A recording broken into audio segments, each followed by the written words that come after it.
ওরে বাবুরে কি গান গায়।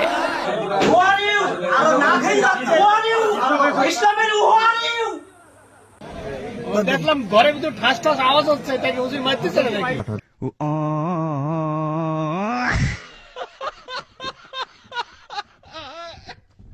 কয়েকদিন আগে আল্লামা তাহিরি হুজুরকে যখন কিছু কুচক্র মহল জঙ্গিবাদীরা গাড়িতে আক্রমণ করেছিল হুজুরের, তখন আব্দুল কাইয়ুম মিয়াজি অনেক লাফাইছিল, অনেক খুশি হয়েছিল। কিন্তু গাইস, এর একটা মাসও পার হয় নাই, বাবা মিয়াজিকে এমন পেঁয়াজি দিয়েছে ও জীবন জিন্দেগিতে আর এটা ভুলবে না গাইস। মানে স্টেজে উঠতে হলে 60,000 টাকা লাগবে, 5,000 টাকা আগে বায়না দিতে হবে, এরপরে স্টেজে উঠার আগে আরো 50,000 দিয়ে দিতে হবে, ওয়াজের পরে আরো 5,000 দিতে হবে। মানে ওই 5,000 দিলে দিলি, না দিলে নাই, 55,000 টাকা আগে দিয়ে দিতে হবে, এরপরে আমি স্টেজে উঠব।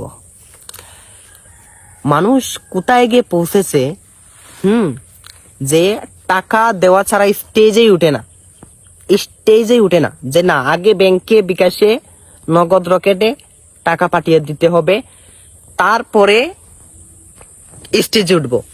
আমি সব আলেমদেরকে বলতেছি, সব যারা কন্টাক্ট করে ওয়াজ করে, যত গরানের আলেম উলামা, যত ধরনের হুজুর আছে, কওমি, হেফাজত, সুন্নি, ওয়াহাবি, সব কন্টাক্ট করে ওয়াজ কেন করবেন ভাই? আপনি দিনের দায়ী ইলাল্লাহ, আপনি আল্লাহর দাওয়াত দিবেন। হ্যাঁ, আপনি গাড়ি ভাড়া দিয়ে যাচ্ছেন, আপনার খরচ হচ্ছে, এটা কমিটি অবশ্যই আপনাকে এটার পারিশ্রমিক, এটার হাদিয়া আপনাকে দিতে হবে, কেননা আপনারও স্ত্রী, বউ, বাচ্চা, পরিবার, আত্মীয় স্বজন আপনারও আছে, আপনিও খেতে হবে, দিবে।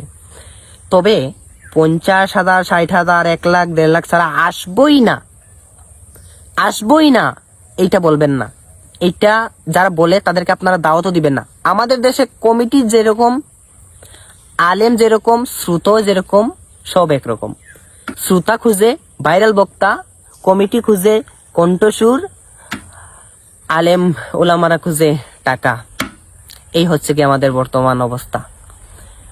তো কি করে আসবে আমাদের ভিতরে হেদায়েতের নূর বলেন আপনারা? যে বা যাহারা এই ধরনের কন্ট্যাক্টদারি ওয়াজ করে, আপনারা তাদেরকে দাওয়াত দিবেন না, দাওয়াত দেওয়ার প্রয়োজন নেই, ওদেরকে দাওয়াত দিবেন না। ওদের দ্বারা আপনার কোনো হেদায়েত হবে না, মানুষ শুধু মজা নিবে, ওদের দ্বারা কোনো হেদায়েত হবে না।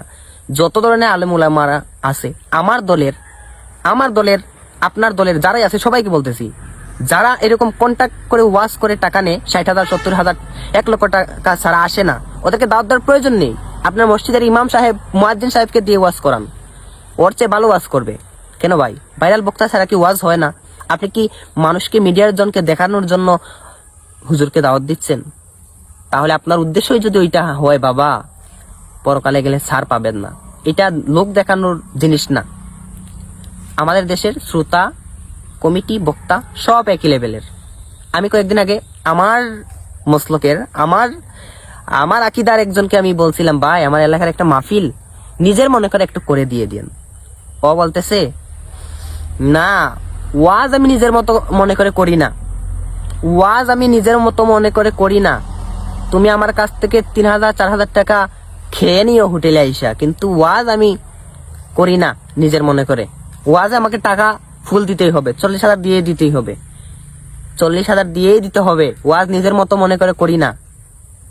ওয়াজ এটা আমার পেশা, এটা ব্যবসা করে আমাকে খেতে হবে, এটার টাকা আগে আমাকে দিয়ে দিতে হবে, তারপর আমি স্টেজে উঠবো। কিরে নাফরমান, তোর দাওয়াত না দিলে কি আমার ওয়াজ হবে না? হ্যাঁ, কেন তোর দাওয়াত দেওয়া ছাড়া কি আমার ওয়াজ হবে না? যার দ্বারা হেদায়েত আসবে, আল্লাহ রাস্তার একজন ফকিরকে দিও আমার দ্বারা, আমার উপর হেদায়েত আসতে পারে।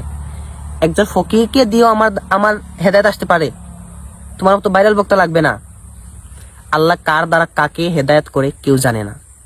এই জন্য আপনারা যারা বিশেষ করে মাহফিল কমিটি আছে, আপনাদেরকে অনুরোধ করে পায়ে ধরে বলি, এরকম কন্ট্যাক্টদারি ওয়াজ বক্তাকে আপনারা 2 বছর দাওয়াত দিবেন না। দেখবেন পেঁয়াজের দাম যতই হোক না কেন, যখন এইটা আর বিক্রি হবে না তখন এইটা অটোমেটিক দাম কমে যাবে, মনে রাখবেন। ভালো থাকেন, সুস্থ থাকেন। কারো বিরুদ্ধে নির্দিষ্ট কাউকে আমি বলছি না, আমি আমার আপনার সবার দলের হুজুরকে বলছি, মনে কষ্ট নেবেন না। ভালো থাকবেন। আসসালামু আলাইকুম।